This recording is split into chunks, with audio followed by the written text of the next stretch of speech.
ದರ್ಶನ್ ಒಳ್ಳೆಯವರೇ, ಆದ್ರೆ ಅವರ ಸುತ್ತ ಇದ್ದಾರಲ್ಲ ಅವರು ಸರಿ ಇಲ್ಲ. ನಮ್ಮ ಸೆಕ್ಯೂರಿಟಿ ಜೊತೆ ಲಕ್ಷ್ಮಣ್ ನಾಗ ಜಗಳವಾಡಿದ್ರು. ದರ್ಶನ್ ಇದ್ದಾರಲ್ಲ ಸ್ವಭಾವತಃ ಅವರು ಒಳ್ಳೆಯವರೇ, ಆದ್ರೆ ಅವರ ಸುತ್ತಮುತ್ತ ಇದ್ದಾರಲ್ಲ ಅವರು ಸರಿ ಇಲ್ಲ. ನಮ್ಮ ಸೆಕ್ಯೂರಿಟಿ ಜೊತೆ ಲಕ್ಷ್ಮಣ್ ಮತ್ತು ನಾಗ ಜಗಳವಾಡಿದ್ರು. ಸೆಕ್ಯೂರಿಟಿ ಏಜೆನ್ಸಿ ಪ್ರೊಪ್ರೈಟರ್ ಅಂಬರೀಶ್ ಹೇಳಿಕೆಯನ್ನ ಕೊಟ್ಟಿದ್ದಾರೆ. ಹಲ್ಲೆಯಿಂದ ನೊಂದು ಸೆಕ್ಯೂರಿಟಿ ದರ್ಶನ್ಗೆ ಶಾಪವನ್ನ ಹಾಕಿದ್ದ. ಇನ್ನು ರೇಣುಕಾಸ್ವಾಮಿ ಶವವನ್ನ ಮೊದಲು ನೋಡಿದ್ದು ಸೆಕ್ಯೂರಿಟಿ. ದರ್ಶನ್ ತಾವಾಯ್ತು ತಮ್ಮ ಕೆಲಸ ಆಯ್ತು ಅಂತ ಇದ್ದಿದ್ರೆ ಆಗ್ತಾ ಇತ್ತು. ಕೆಲಸವನ್ನ ಮುಗಿಸ್ಕೊಂಡು ಫ್ಯಾಮಿಲಿ ಜೊತೆ ಇರಬೇಕು. ಅವರ ಸುತ್ತಮುತ್ತ ಇರೋ ಜನರ ಜೊತೆಗಿದ್ದು ಹೀಗಾಗಿದೆ. ಇವತ್ತು ಅವರ ಪರಿಸ್ಥಿತಿಗೆ ಸುತ್ತ ಇರೋರೇ ಕಾರಣ ಎಂದಿದ್ದಾರೆ. ಇನ್ನು ಈ ಬಗ್ಗೆ ಸೆಕ್ಯೂರಿಟಿ ಏಜೆನ್ಸಿ ಪ್ರೊಪ್ರೈಟರ್ ಅಂಬರೀಶ್ರನ್ನ ನಮ್ಮ ಪ್ರತಿನಿಧಿ ಮಂಗಳ ಮಾತನಾಡಿಸಿದ್ದಾರೆ. ಏನ್ ಹೇಳಿದ್ದಾರೆ ಅವರು ನೋಡೋಣ. ದರ್ಶನ್ ಅವರ ಆರ್ ನಗರ ನಿವಾಸಕ್ಕೆ ಸೆಕ್ಯೂರಿಟಿಯನ್ನ ನೀಡಿದ ಸೆಕ್ಯೂರಿಟಿ ಏಜೆನ್ಸಿ ಪ್ರೊಪ್ರೈಟರ್ ಅಂಬರೀಶ್ ಅವರು ನಮ್ಮ ಜೊತೆ ಇದ್ದಾರೆ. ಅವ್ರನ್ನ ಮಾತನಾಡ್ಸೋಣ. ಸರ್ ನಮಸ್ತೆ. ಸೊ ನೀವು ತುಂಬ ವರ್ಷಗಳ ಕಾಲ ದರ್ಶನ್ ಅವ್ರ ಮನೆಗೆ ಸೆಕ್ಯೂರಿಟಿ ನೀಡಿದ್ರಂತೆ ನಿಮ್ಮ ಏಜೆನ್ಸಿ ಕಡೆಯಿಂದ.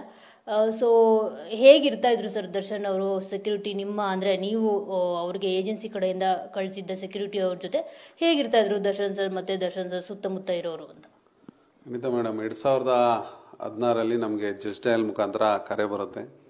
ಆ ಕರೆ ಬರೋ ಸಂದರ್ಭದಲ್ಲಿ ಶೂಟಿಂಗ್ ಸೆಟ್ಗೆ ನಾವು ನಮ್ಮ ಇನ್ನೊಬ್ಬರು ಸ್ನೇಹಿತರಿದ್ದಾರೆ, ಇಬ್ಬರು ಹೋಗಿ ಅಲ್ಲಿ ಮಾತುಕತೆ ನಡೆಸಿ ಅಲ್ಲಿಂದ ನಾವು ಸೆಕ್ಯೂರಿಟಿನ ಅವ್ರ ಮನೆಗೆ ಆರ್ ನಗರಲ್ಲಿ ಇರ್ತಕ್ಕಂಥ ಮನೇನ ಡೇ ಒಂದು ನೈಟ್ ಒಂದು 2 ಸೆಕ್ಯೂರಿಟಿನ ನಾವು ಪ್ರೊವೈಡ್ ಮಾಡ್ತೀವಿ.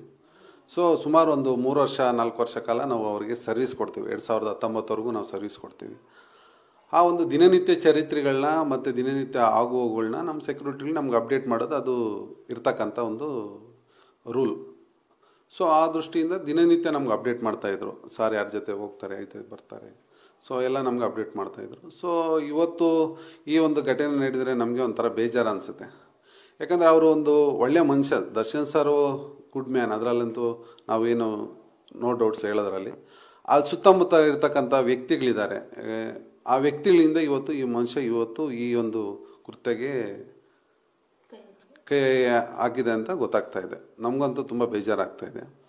ಸೊ ಈ ನಿಟ್ಟಿನಲ್ಲಿ ನಮ್ಮದು ಏನು ಇಬ್ಬರು ಸೆಕ್ಯೂರಿಟಿ ಇದ್ದರು. ಒಬ್ಬ ಸೆಕ್ಯೂರಿಟಿನ ಡೈರೆಕ್ಟಾಗಿ ಅವರೇ ಹ್ಯಾಂಡ್ಲ್ ಮಾಡ್ತಾಯಿದ್ರು, ತೊಗೊಂಡಿದ್ರು, ಅವ್ರ ಜೊತೆಯಲ್ಲೇ ಇರ್ತಾಯಿದ್ರು 24 hours. ಸೊ ನಮ್ಗೆ ಅವರು ಮಾಹಿತಿಗಳು ಕೊಡ್ತಾಯಿದ್ರು ಯಾರು ಎತ್ತ ಏನು ಅಂತೇಳಿ. ಆ ಮನುಷ್ಯ ಆ ಸೆಕ್ಯೂರಿಟಿಗೂ ಹೆಲ್ಪ್ ಮಾಡಿದ್ದಾರೆ, ಇಲ್ಲ ಅಂತ ನಾವು ಹೇಳ್ತಾ ಇಲ್ಲ. ಆ ಸೆಕ್ಯೂರಿಟಿಗೆ ಅವ್ರಿಗೆ ಮನೆ ಕಟ್ಸೋಕ್ಕೆ ಅಂತೇಳಿ ಸ್ವಲ್ಪ ಸಹಾಯ ಮಾಡಿ ಎಲ್ಲ ಚೆನ್ನಾಗಿದೆ. ಮಂಡ್ಯ ಕಡೆ ಹುಡುಗ. ಸೊ ಈ ದೃಷ್ಟಿಯಿಂದ ಇವತ್ತು ಅವ್ರ ಸ್ನೇಹಿತರು ಏನೋ ಕುಡ್ಕೊಂಡು ಅದು ಇದು ಮಾಡ್ಕೊಂಬಂದು ಅವರು ಗಲಾಟೆ ಮಾಡೋದು ಅದು ಇದು ಎಲ್ಲ ಇರ್ತಾಯಿತ್ತು. ಸೊ ನಮ್ಗೆ ಅಪ್ಡೇಟ್ ಬರ್ತಾಯಿತ್ತು. ಅದೇನಾಯಿತು 2019ರಲ್ಲಿ ಸ್ವಲ್ಪ ಹೆಚ್ಚಿಗೆ ಬರ್ತಕ್ಕಂಥ ಸನ್ನಿವೇಶಗಳಿಗೆ ಬಂತು. ಆ ದೃಷ್ಟಿಯಿಂದ ನಾವೇನು ಮಾಡಿದ್ವಿ, ಬೇಡಪ್ಪ ನಿಮ್ಮ ಸವಾಸನ ಬೇಡ ನೀವು ಸಾಕು ಅಂತ ಹೇಳ್ಬಿಟ್ಟು ಅವತ್ತು ನಾವು ಆಚೆ ಬಂದುಬಿಟ್ಟಿದ್ವಿ.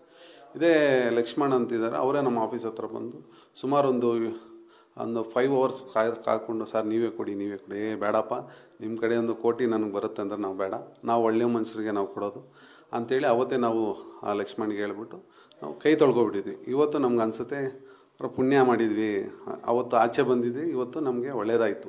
ಇಲ್ಲ ಅಂತ ಹೇಳಿದರೆ ಇವತ್ತು ನಾವು ಬೇರೆ ವಿಚಾರಕ್ಕೆಲ್ಲ ಹೋಗ್ಬೇಕಾಗಿ ಒಂದು ಸನ್ನಿವೇಶಗಳು ಕ್ರಿಯೇಟ್ ಆಗ್ತಾಯಿತ್ತು. ಸರ್ ಎರಡು ಮೇಡಮ್ ಕೊಟ್ಟಿದ್ದು, ಒಂದು ಡೇ ಒಂದು ನೈಟ್ ಒಂದು ಕೊಟ್ಟಿದ್ವಿ.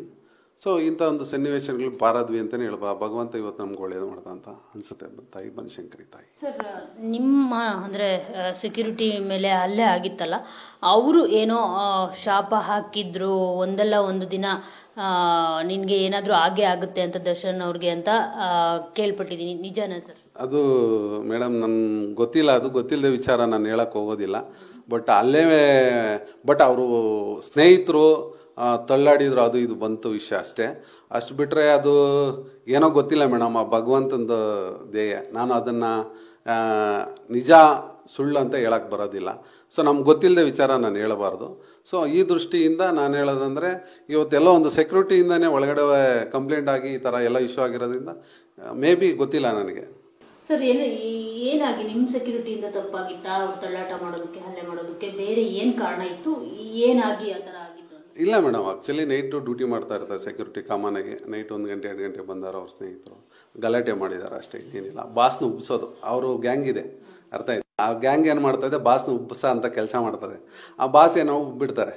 ಇವತ್ತು ದರ್ಶನ್ ಸರ್ಗೆ ಅಭಿಮಾನಿಗೆ ಹೇಳೋದಿಷ್ಟೇ, ದಯವಿಟ್ಟು ಅವ್ರ ಸುತ್ತಮುತ್ತಲ ಇರ್ತಕ್ಕಂಥ ಇದಾರಲ್ಲ ಅವ್ರನ್ನ ನೀವು ಬೈರಿ. ಇವತ್ತು ದರ್ಶನ್ ಸರ್ ಮೂಲ ಕಾರಣ ಈ ಒಂದು ವಿಚಾರದಲ್ಲಿ ಕೆಟ್ಟ ಹೆಸರು ಬರ್ತಾ ಇದೆಯಲ್ಲ, ಅದಕ್ಕೆ ಮೂಲ ಕಾರಣ ಅವ್ರ ಸುತ್ತಮುತ್ತಲ ಇರ್ತಕ್ಕಂಥ ಸ್ನೇಹಿತರೆ. ಯಾಕಂದರೆ ಡೈಲಿ ನಮ್ಗೆ ರಿಪೋರ್ಟ್ ಬರ್ತಾ ಇತ್ತು ಯಾರು ಏನು ಎತ್ತ ಅಂತ ಹೇಳಿ. ಸೊ 2019ವರೆಗೂ ನಮ್ಗೆ ರಿಪೋರ್ಟ್ ಬರ್ತಾ ಇತ್ತು. ಆಮೇಲೆ ಏನಾಗಿದೆ ಏನಂತ ನಮಗೆ ಗೊತ್ತಿಲ್ಲ, ಅದ್ರ ಒಳಗಡೆ ನಮ್ಗೆ ಗೊತ್ತಿರ್ತಕ್ಕಂಥದ್ದು ವಿಚಾರ. Thank you so much sir ನಿಮ್ಮೆಲ್ಲ ಮಾಹಿತಿಗೆ. ಸೊ ನೋಡಿದ್ರಲ್ಲ, ಇದಿಷ್ಟು ಅಂಬರೀಷ್ ಅವರ ಮಾತು. ದರ್ಶನ್ ಅವರು ತುಂಬ ಒಳ್ಳೆಯವರು, ಆದರೆ ಅವರು ಸುತ್ತಮುತ್ತ ಇರೋರು ಸರಿ ಇಲ್ಲ ಎಂಬ ಮಾತನ್ನು ಅವರು ಹೇಳ್ತಿರುವಂಥದ್ದು. ಕ್ಯಾಮರಾ ಪರ್ಸನ್ ಮಹೇಂದ್ರ ಜೊತೆ ಮಂಗಳರಾಜ್ ಗೋಪಾಲ್, TV9 ಬೆಂಗಳೂರು.